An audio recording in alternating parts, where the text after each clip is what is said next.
Hello, and welcome to Conflict Resolution Contentment in the Classroom. This is week 3's video. I'm going to talk about 3 different things. First of all, I want to talk about changing your mindset, trying to look at conflict in a different way. The second is I want to talk about what is conflict resolution. And then third, we're going to talk about Kenneth Thomas and Ralph Kilman's 5 different conflict resolution styles.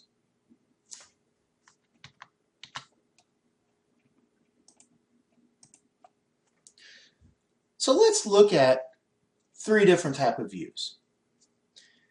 Do you see conflict as a danger? Now, if you view conflict as a danger, then what ends up happening is you use a mechanism called the fight or flight complex. And this theory basically states that if any time your body feels threatened, that you're going to put up 2 different types of responses to it. The first is the fight complex, and that is if a conflict happens or a danger happens that's a threat to your individual, you're going to put up your dukes and you're going to try to fight your way through it. Or second, you're going to avoid it, or the flight complex, and that is you're going to run away from the danger. Okay, do you see conflict as abnormal?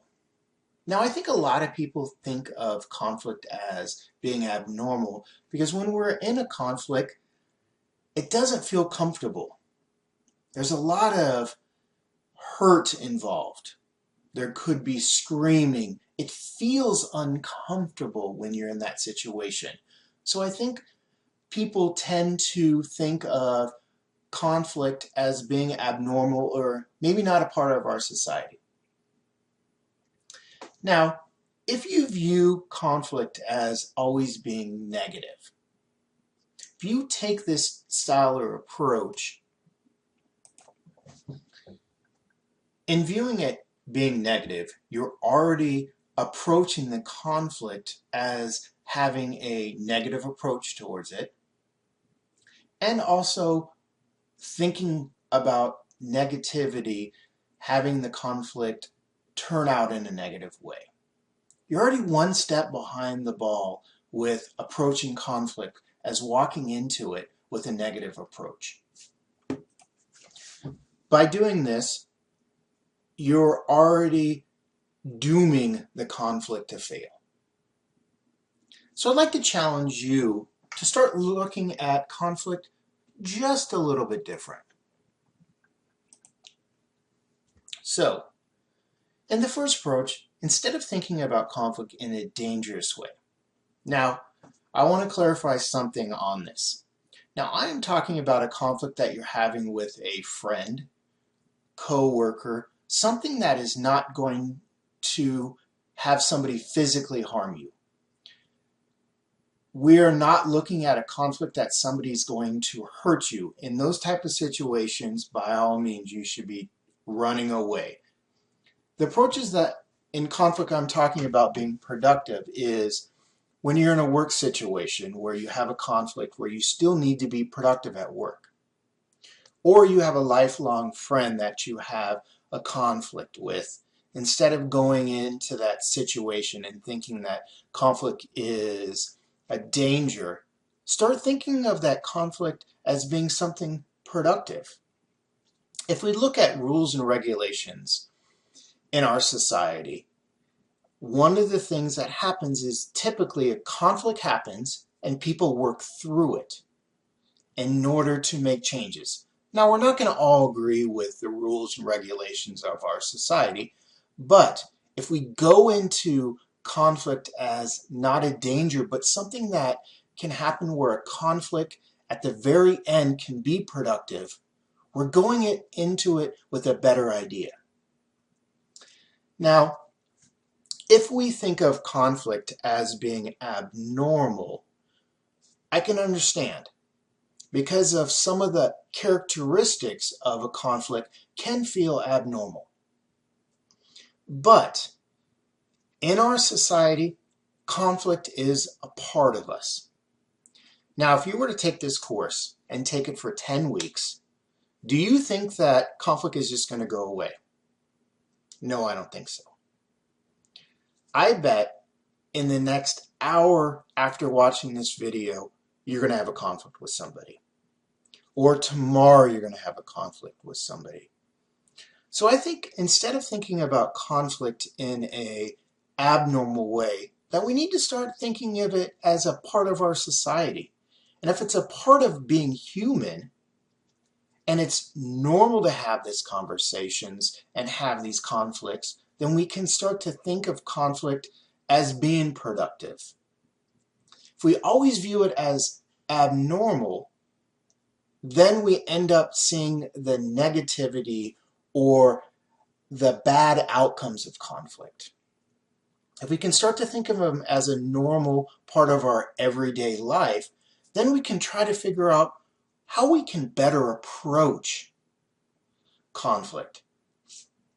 And this is the last part, the positive.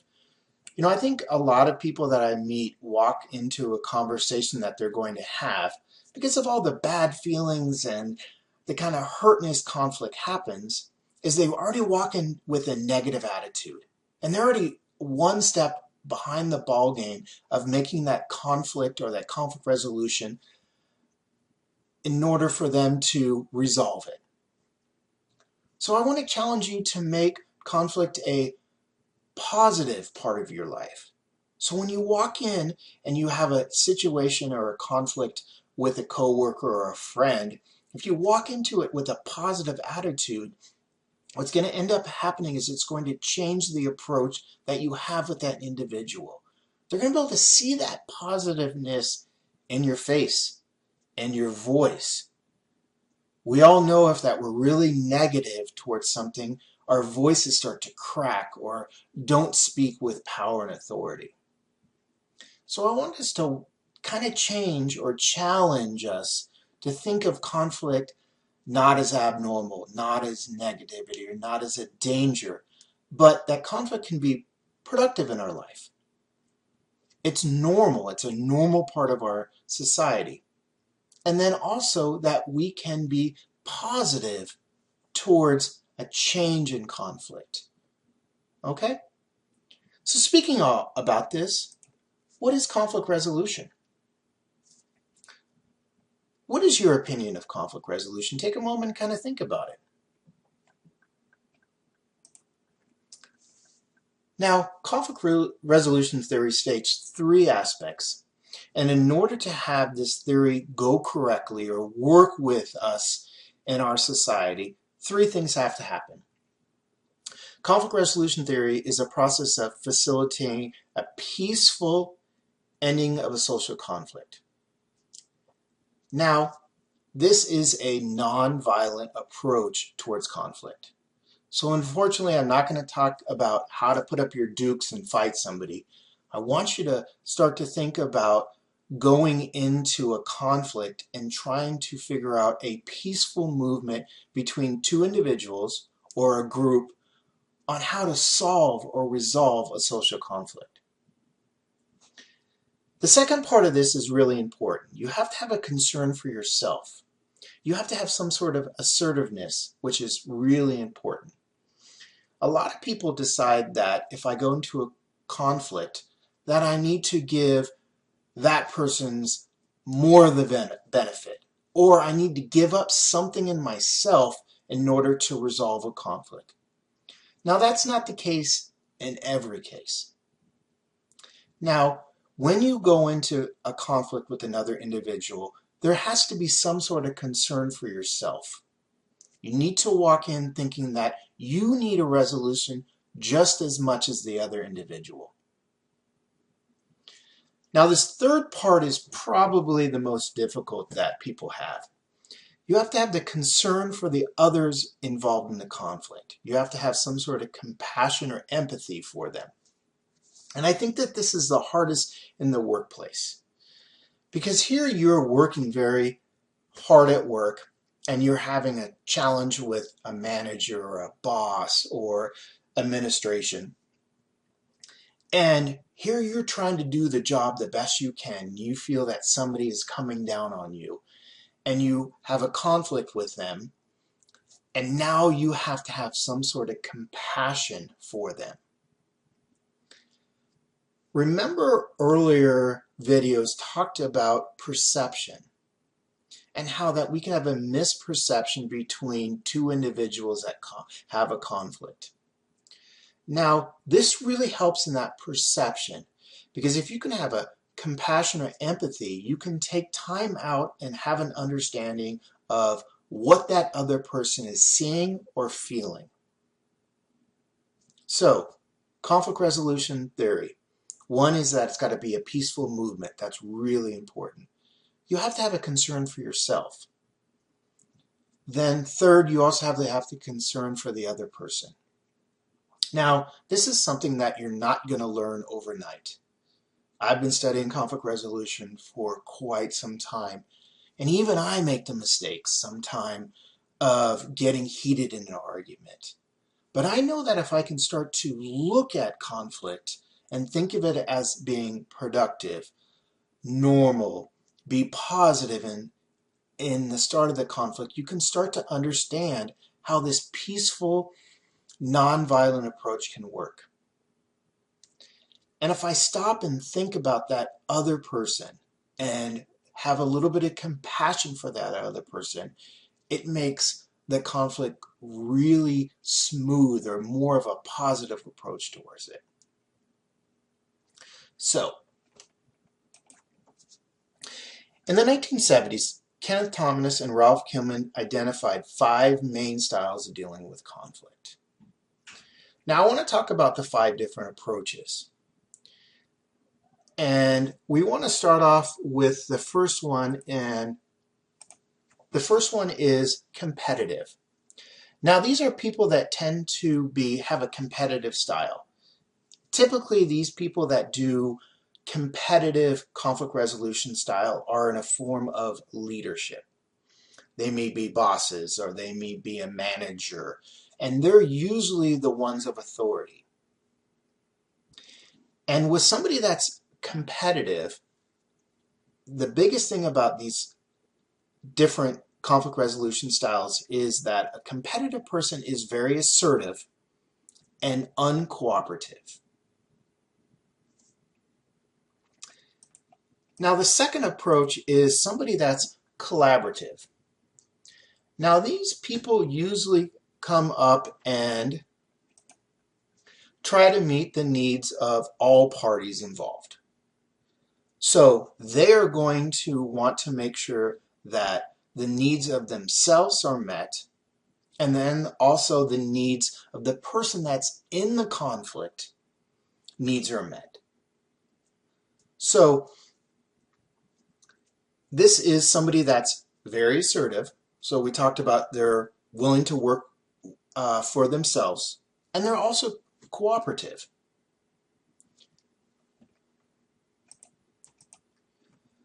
Now the third approach is somebody that's compromising. Now these are people that are willing to give up some of their needs as long as the other person, or the other person that they're having a conflict with, gives up some of their needs. So it's kind of a approach of meeting in the middle. So you're going to give up a little bit, I'm going to give up a little bit, we're kind of going to meet in the middle. These are typically approaches that people that work on projects together are going to have to go through, because they're going to have to meet deadlines. So somebody that's compromising is assertive and also cooperative. So they meet both needs. Now the fourth approach is accommodating. Now this approach is somebody that's willing to give up more of their needs to get the person that they're having a conflict with get more of their needs met. So if we look at conflict resolution theory, this is somebody that's going to have a concern or empathy for that other person, but they're not going to have a assertiveness, or they're not going to have a concern for themselves. They're going to have a little bit, but not a lot. So this is somebody that is going to go ahead and when they're in a group, they're going to take kind of a back seat. So they're going to be unassertive, which is they're not going to get some of their needs met. But they are going to be cooperative. They're going to get the other person's needs met. So the last approach is avoiding. And unfortunately, this is probably one of the biggest styles that's out there. These are people that go ahead and make sure that they're just walking away from that conflict. They don't want to be a part of it. These people are unassertive. They're not going to help themselves. Or they're uncooperative. They're actually not really helping the other persons with their needs because they're going away from this. So, these 5 different styles. Now, I want to kind of clarify.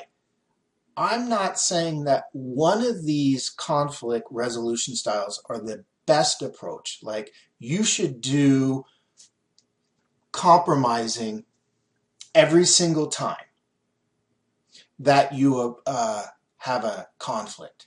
There's not one best style. So I want to give you a couple of examples that these conflict resolution styles might be a good approach. Now, somebody that's competitive is somebody that can make decisions quickly. So let's give an example is you have a doctor that's very competitive, and his style is his leadership. He's going to kind of demand things. And you're on an operating table. Now, you're going to want somebody that's competitive because if something goes wrong in that situation and he is competitive, what ends up happening is if something goes wrong, he's going to make a quick decision in order to make sure things go correctly. He's not going to ask every single person in that room why your heart stopped.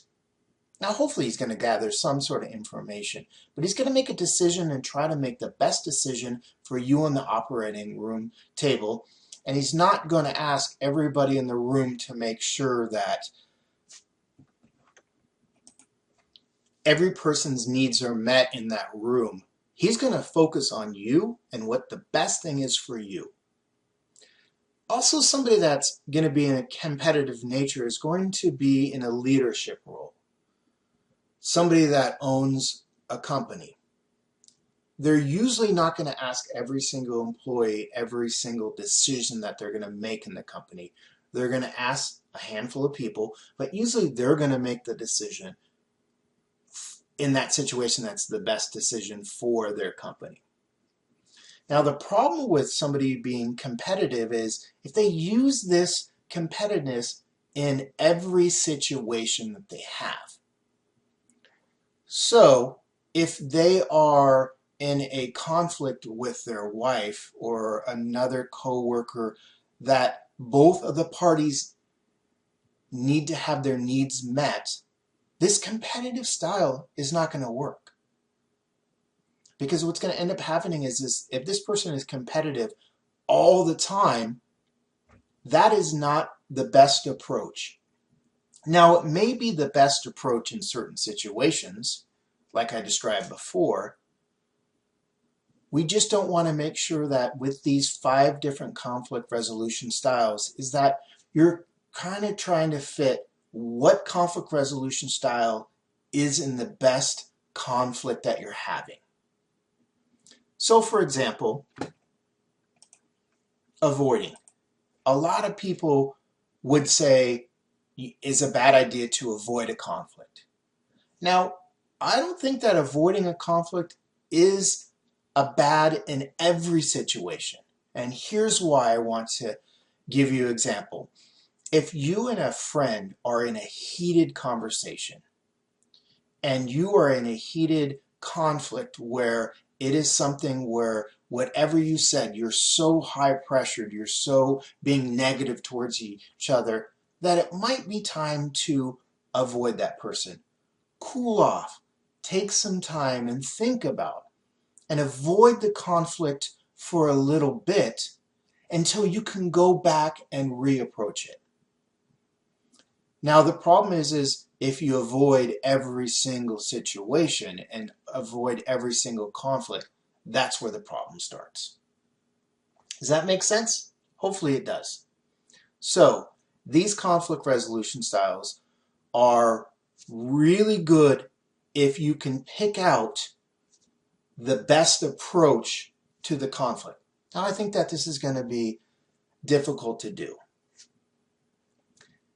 Now, there is an assignment that I'd like you to do after this video, and you'll notice that there's a PDF file that is said 5 different conflict resolution style.